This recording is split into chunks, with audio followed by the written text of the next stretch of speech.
The National Safety Council and FLI Learning Systems Incorporated present Coaching the Experienced Driver 2. The National Safety Council estimates that over 20 million drivers are involved in collisions each year. The reasons are many: excessive speed, inattention, fatigue, other drivers' mistakes, poor weather conditions, and others. Those who have been involved in a collision know they don't want to repeat the experience. The paperwork, cost, lost work time, loss of a vehicle even temporarily, perhaps an increase in insurance rates, and sometimes injury or death, all point to one thing.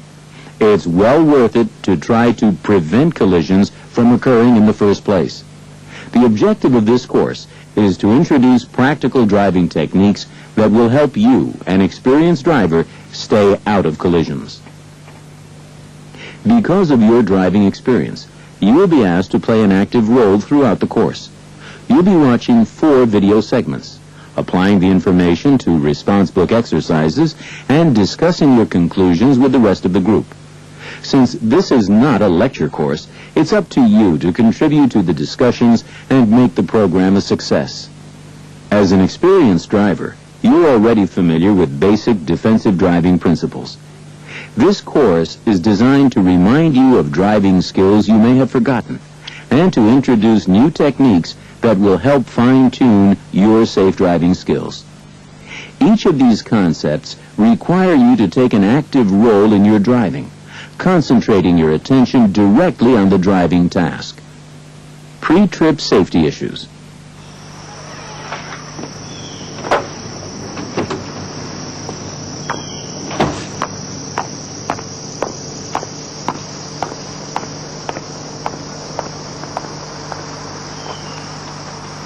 One of the areas of safe driving that many drivers ignore is the condition of the vehicle itself. It's a good idea to check out your vehicle before driving it, although not a legal requirement as it is for commercial drivers.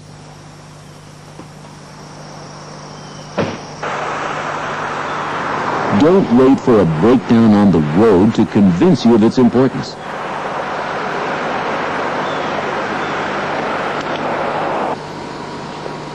Watch as this driver does a walk-around inspection.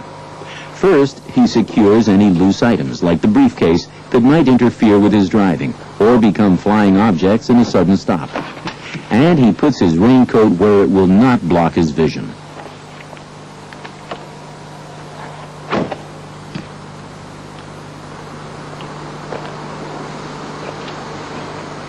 Next, he checks under the vehicle for any excessive leaks or drips, and does a walk-around to check for any damage to the windows, lights, and tires.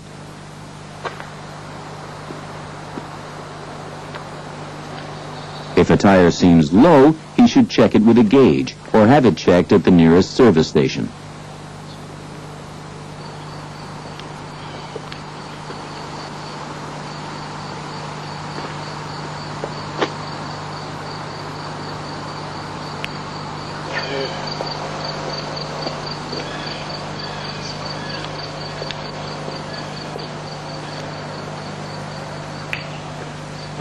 The driver then turns on and checks the headlights, tail lights, directional signals, and hazard lights.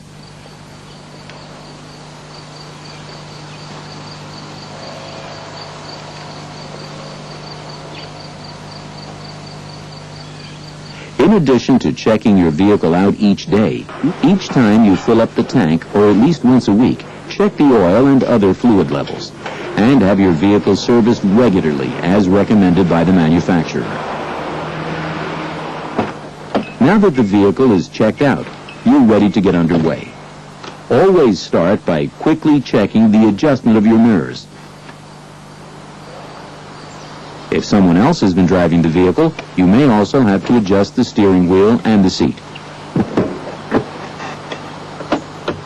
Of course, you and any passengers should use the safety restraint systems available in your vehicle. If your vehicle has a shoulder restraint that is not attached to the lap belt, make sure you also buckle the lap belt. You must wear both for full protection. If you were in a collision wearing the shoulder strap only, you could slide right out from under it. If your vehicle is equipped with an airbag, make sure you also buckle your safety belt. Because airbags do not inflate in all front-end collisions or in side and rear collisions, it is critical that lap and shoulder belts be worn at all times. Airbags are designed as a supplemental restraint system only and do not take the place of safety belts. In many types of collisions, your safety belt is your only protection against serious injury. If your vehicle has a passenger side airbag, do not place a rear-facing infant restraint seat in the front passenger seat. A rear-facing seat is too close to the dash area from where the airbag would deploy upon impact. Place the rear-facing infant seat in the back seat of your car. If you are using a forward-facing infant seat, move the front seat as far back as possible. However, it is still best to put any infant restraint seat in the back seat of your vehicle. Take an active role in keeping you and your passengers safe. Make sure everyone is buckled up. It's your responsibility as the driver.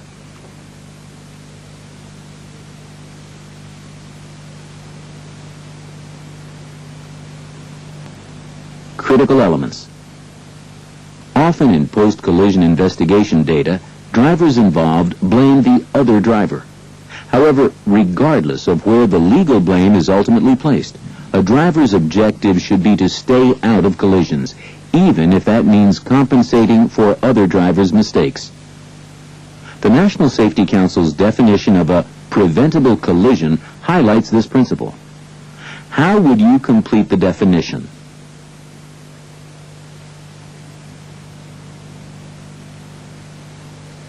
Keep this definition in mind. You will use it later when you analyze collision situations in your response book. To avoid collisions, drivers must always view the traffic scene from a proactive viewpoint. Experienced drivers should know how to size up a situation, anticipate how it may unfold, and take appropriate action. Let's take a look at several examples of this. When I drive in unfamiliar areas and I don't know what to expect, I allow more space between my car and the vehicles ahead. This gives me more time to scan the area ahead and to the sides for other vehicles and pedestrians, and time to take any necessary action. In areas where there are a lot of things going on, I scan ahead so I can maneuver my van into the safest position. Here I had a traffic light that might change, a pedestrian crosswalk, 2 lanes merging to one, a lot of things going on. When I spotted this car stopped away from the curb, I moved to the left side of my lane to put a little extra cushion between me and that driver. Also, I covered the brake to be ready to stop if the driver pulls out. The extra cushioning covering the brake was also good for the car ahead, with its wheels turned out. There might have been a driver ready to leave.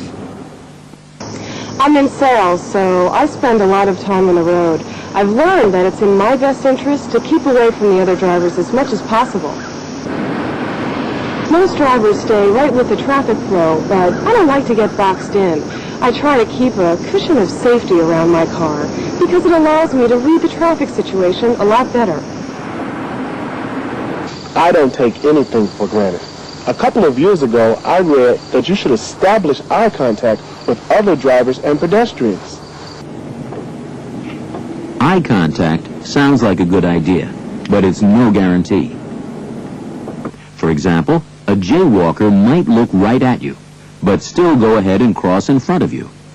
When you spot someone you are unsure of, tap your horn and cover the brake. Don't rely on eye contact.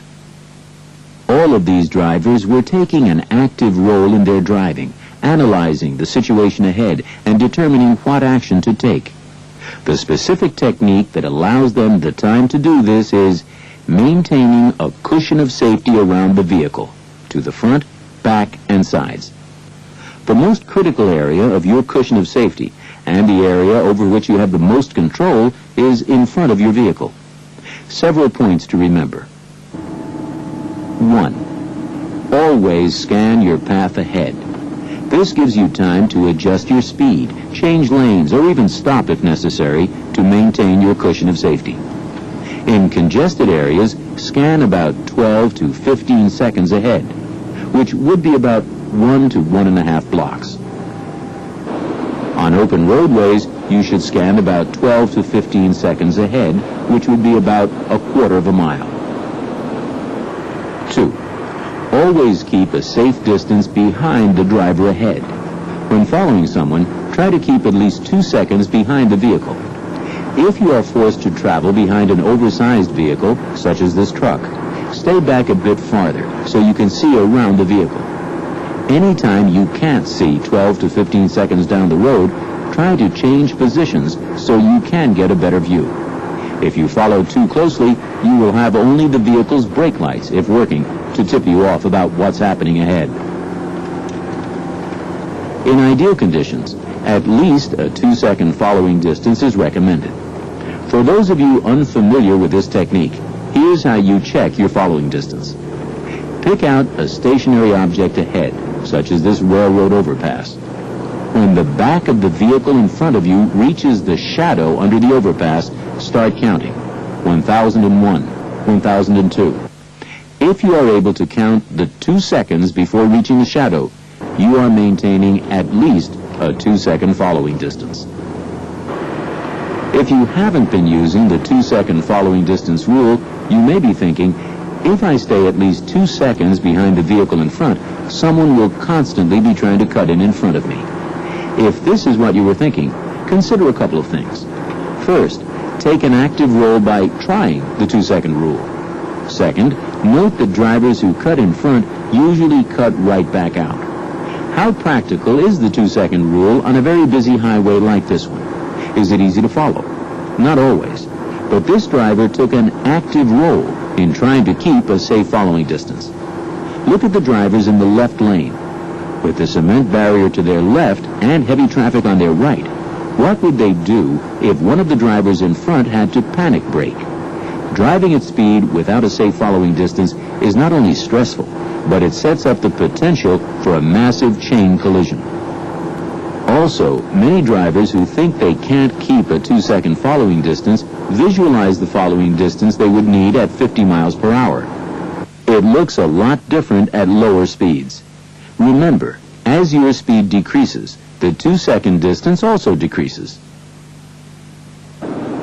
Keeping at least the minimum safe following distance is critical because you really don't know how long it will take you to stop your vehicle. It depends on a number of factors. 1. Is the road surface dirt, macadam, gravel, or concrete? Is it wet, dry, or icy? 2. Are your brakes conventional or ABS? Are they worn? 3. Are your tires new or worn? Do they have 10,000 miles on them or 40,000? 4. What is your reaction time? Are you 21 or 71? What is your physical and mental condition? Each of the factors just mentioned can influence your total stopping distance, and all highlight the importance of keeping a safe following distance. Another part of your cushion of safety is to both sides of your vehicle. To protect this area, you should try to stay out of other drivers' blind spots for any extended period of time. This is especially important when you are on a multi-lane road.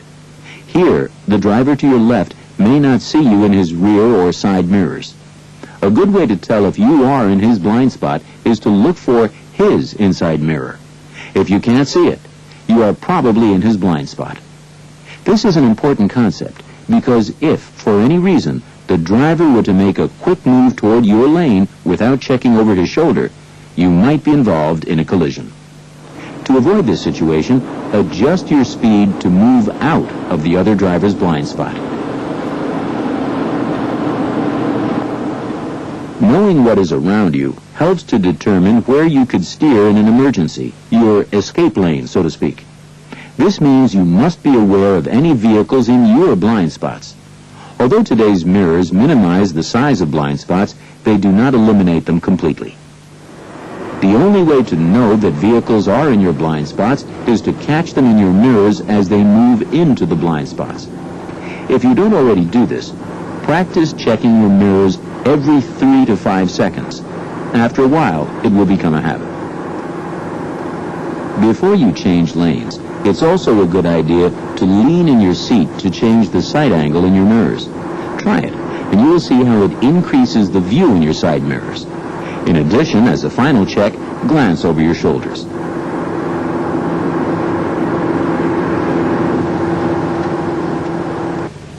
Including your mirrors in your scanning pattern is just as important in congested traffic. If this driver had just focused straight ahead before starting, he would have missed the driver who made a right turn from the left lane directly in front of him. The last part of your cushion of safety is behind your vehicle. If you spot a tailgater moving into your cushion of safety, increase your following distance. This extra margin in front might encourage the tailgater to pass, or more importantly, it will allow you and the tailgater time to slow or stop smoothly if you are faced with an emergency situation ahead. We just discussed some of the critical defensive driving elements that can keep you out of collisions. Let's take a closer look at several of them in various environments. Remember the block-and-a-half scan in an urban area? Here, you note that the light ahead is green, so you know it will probably change by the time you reach the intersection. To prepare to stop and to be ready if the cab moves or the pedestrian darts across the street, move your foot from the accelerator to over the brake. Covering the brake will give you a smoother stop. If you are stopping behind another vehicle, stop far enough behind so you can still see the vehicle's back tires and some pavement. If for any reason you have to pull around the vehicle, you would not have to back up. If you are the lead vehicle, stop before the crosswalk to give pedestrians the room they need when crossing. If you inadvertently stop within the crosswalk, don't back up. Pedestrians often walk behind vehicles that are stopped in a crosswalk. Scanning well ahead helps you spot problems early, such as road construction and traffic tie-ups, so you can change lanes.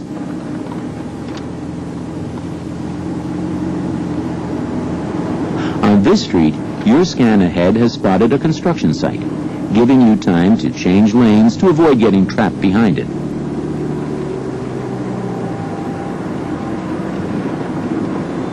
As you prepare to pass the work area, be alert for workers who might step out in front of you. This extra safety measure is a sign of a thinking driver, one who is constantly sizing up a situation and anticipating the actions of others. On two-lane roads, where your view may be limited by curves, hills, or vegetation, you still must scan for potential hazards.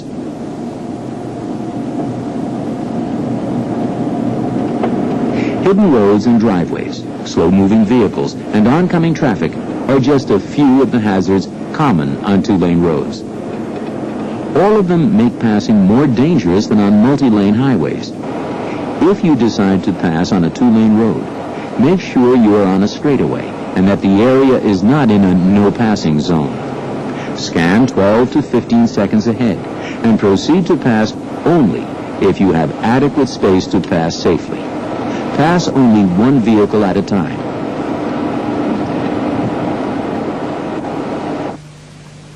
On the highway, your quarter-mile scan and attention to warning clues, such as this informational sign, will alert you to possible hazards, such as this upcoming interchange. In situations like this, you may want to change lanes to avoid the exiting or entering traffic. By scanning and planning ahead, you have time to signal, check your mirrors, glance over your shoulder, and make the lane change well before the interchange. In multi-lane situations, you should also check across lanes to make sure another driver is not passing the same vehicle on the other side and moving into the center lane. By moving into the center lane, you have reduced the possibility of conflicts with merging traffic. However, in heavy traffic, or if you have not changed lanes early, it may be more hazardous to make the lane change than to face any merging traffic conflicts.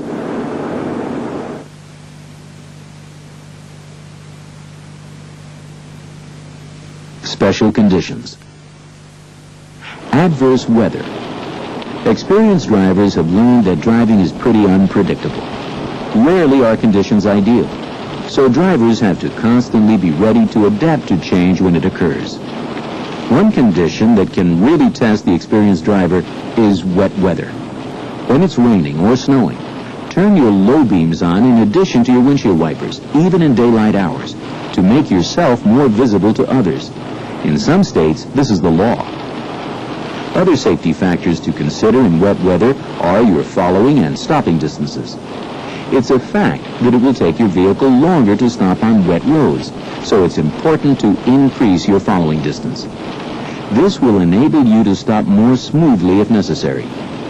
If your vehicle has anti-lock brakes, don't get overconfident. You still must drive defensively. As an experienced, thinking driver, you should adjust your speed to match both traffic and road conditions. In wet weather, decrease your speed below the posted speed limit, which was set for ideal conditions. This is especially important when approaching a curve. Slow down before the curve. Should you misjudge and get involved in a skid, steer in the direction you want to go. Don't panic and jam on the brakes. You should also be aware that cars and vans can hydroplane on wet roadways. When this happens, the water actually lifts the front wheels off the pavement, affecting your ability to steer and brake. Although there are many variables that dictate whether or not your vehicle will hydroplane, it is known that vehicles can hydroplane at speeds as low as 30 miles per hour. Visibility problems. Earlier, we discussed the importance of scanning 12 to 15 seconds down the road. Good advice. However, some conditions prohibit you from being able to do this. One of them is night driving. Put simply, you just can't see as well as you can in ideal daylight hours. And don't be fooled by the term night driving. The hours right before total darkness and right after are also critical periods.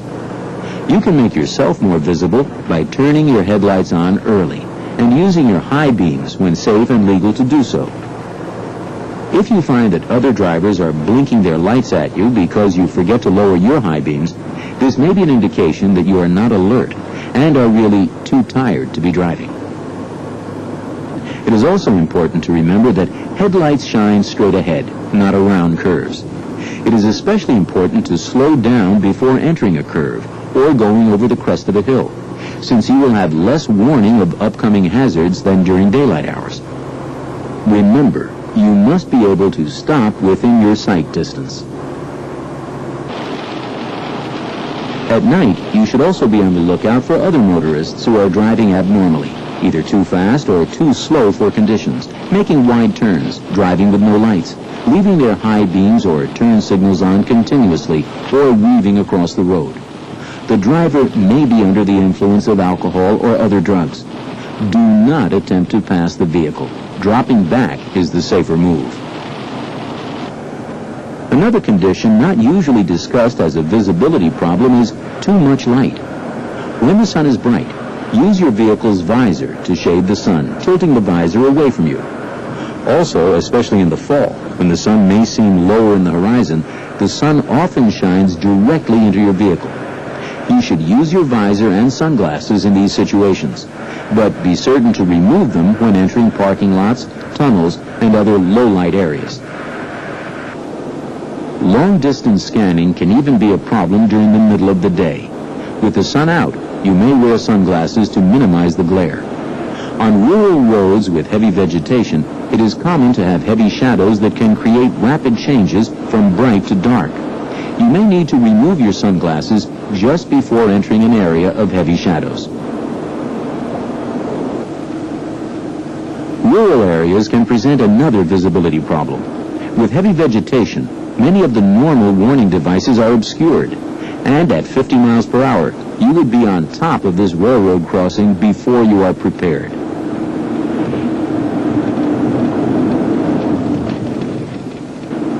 Let's back up. Did you spot the warning sign?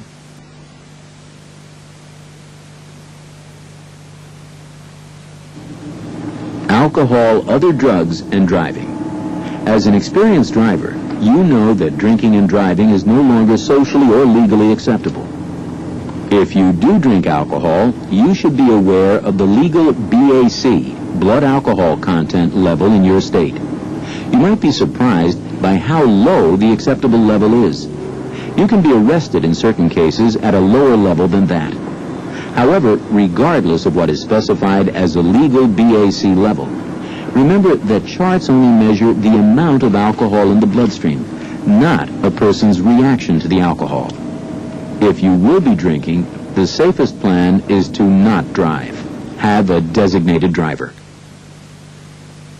Drugs other than alcohol can also have a negative effect on your ability to drive safely. Illegal drugs are just that, illegal, and there's zero tolerance for them whether you're behind the wheel or not. On the other hand, prescription drugs are legal, but they're not all compatible with driving. If you are taking any medications, check with your doctor or pharmacist about their effect on your ability to drive safely.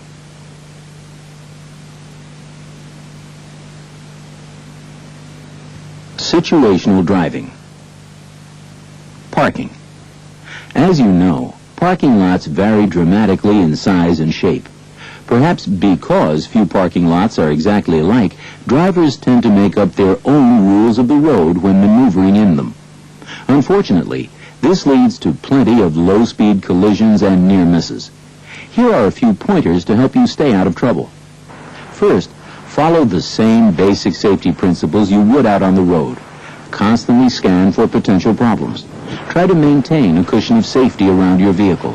Signal your intentions to turn, etc. In addition, drive only within designated lanes. Don't surprise other drivers by cutting across parking spaces. Always be ready to yield to other drivers and pedestrians, and keep your speed down. If aisles are unmarked, try to stay in the middle of the lane, allowing space on both sides to give you a cushion of safety and to give other drivers more time to see you. Scan constantly for potential hazards, including pedestrians, especially young children. Anytime you spot a potential hazard, move your foot over the brake to prepare to stop if necessary. When you're near the end of the aisle, move to the right, signal your turn, and stop. Scan for a clearing before you leave the aisle, just as you would at any intersection.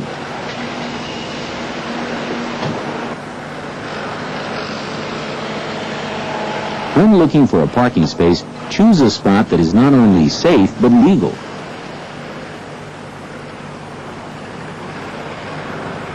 Watch what location this driver selects. As she spots an open space, she notes that the parking spot ahead of it is empty, so she pulls through it to the other space. Scan the area ahead for another driver also attempting to pull into the same spot. Once you park your vehicle, before turning off the motor, make sure the wheels are straight, so when you leave, you won't drift in either direction before you realize it. Although you are undoubtedly experienced in on-street parking, do you ever stop to ask yourself, is my vehicle parked in a spot where others won't back into it? For instance, in this location, across from a driveway, someone could inadvertently back into you when leaving the driveway. Or in this location, where someone backing out of a space could easily hit your vehicle. When parking perpendicular to a building or other fixed object, either approaching it headfirst or backing, make allowances for the overhang of your vehicle. Since many of today's vehicles are close to the ground, scan the area for wheel stops and other fixed objects beyond the wheel stops. Backing. The subject of backing may sound too basic in a program for experienced drivers, but unfortunately, experienced drivers continue to get involved in backing collisions. I drive a lot, and I consider myself a defensive driver. I look out for the other drivers, and I drive at a reasonable speed. Unfortunately, though, I've had 3 collisions in the past 18 months. And guess what? They didn't involve speeding or the other driver. All 3 times, I backed into something. One time, it was a parked car, and the other times, a fence and a signpost. Since then, I try to be a lot more careful when I'm backing up.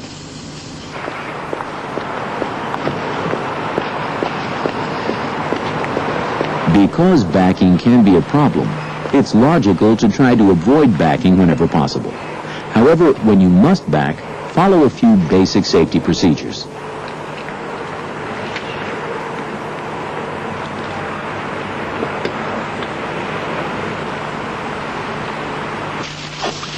Let's watch this driver as she safely backs out of the situation.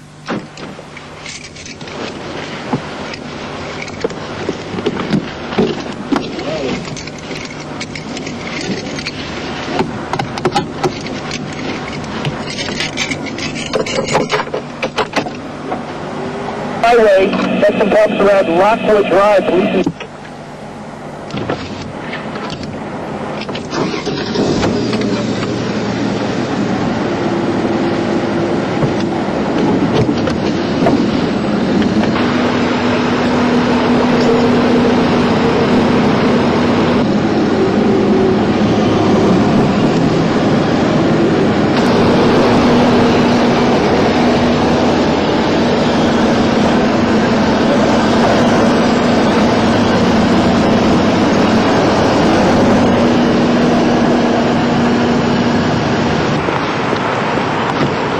Did you notice that as she approached, she checked both behind and under her vehicle?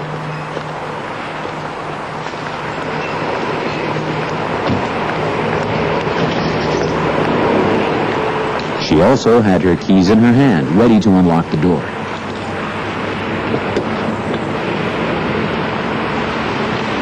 She entered the vehicle, put her packages where they would not fall over or otherwise become a distraction while driving.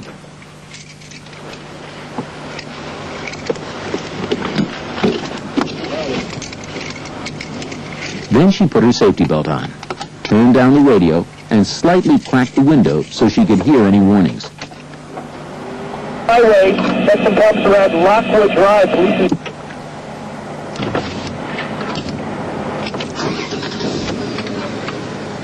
She rechecked the situation in back and proceeded to back slowly, checking for vehicles across the aisle who might be backing out at the same time. She stopped briefly to check to the front, then looked back again until she came to a stop. A common mistake that even experienced drivers make while backing is not coming to a complete stop before they turn to look forward. The little extra drift can make a big difference. Stop signs. Despite what the sign says, even experienced drivers get complacent at times and drift through stop signs. But the fact is, stop means stop. Stop before the stop sign and before any crosswalk. If for some reason your view is blocked by bushes, trees, etc., stop before the stop sign. Then move up farther and stop again. Think complete stop. Only proceed when you can do so without interfering with other traffic and pedestrians. You must yield to others. Right turn on red. A maneuver that continues to be cited in collision reports is right turn on red. You undoubtedly know that a legal right on red requires you to come to a complete stop and proceed only if you do not interfere with other motorists and pedestrians. However, many drivers are so intent on looking to the left for oncoming motorists that they forget to check for pedestrians crossing on the right. As an experienced driver, you should also know to watch for others turning right on red. When you're approaching an intersection with a green light and you spot a vehicle to the right who may turn in front of you, cover the brake to be ready to slow or stop if the driver pulls out. Don't rely on eye contact. It's no guarantee that the driver won't pull out in front of you. Cover the brake and even tap the horn if necessary. Since no two situations are alike, you must always be a thinking, defensive driver. Commercial areas.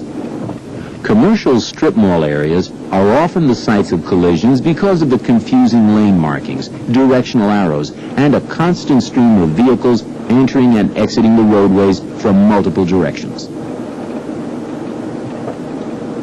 In addition, Areas like these are often frequented by drivers who are not familiar with the lane markings or the exact locations of the entrances and exits. Since these roadways do not have clearly defined blocks, the advice to scan 1.5 blocks ahead may not make much sense.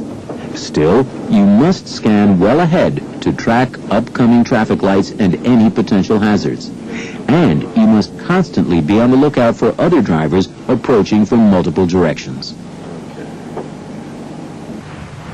Be especially alert in areas where the middle lane is restricted to left turns only. Usually, drivers in both directions can use the lane to turn left.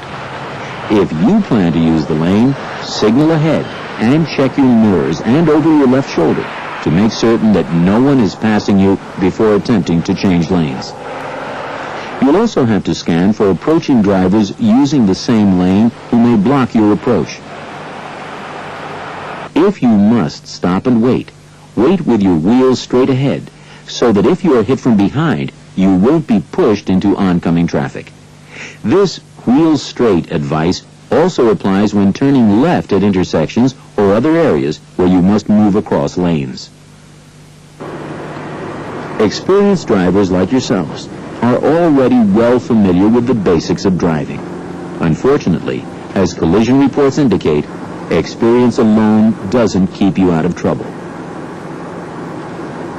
By taking an active role in driving defensively, maintaining a safe vehicle, using available safety restraints, keeping a cushion of safety, scanning, reading the traffic environment, matching speed to conditions, and backing safely, you will not only increase your chances of avoiding collisions and near misses, you will decrease some of the stress related to driving.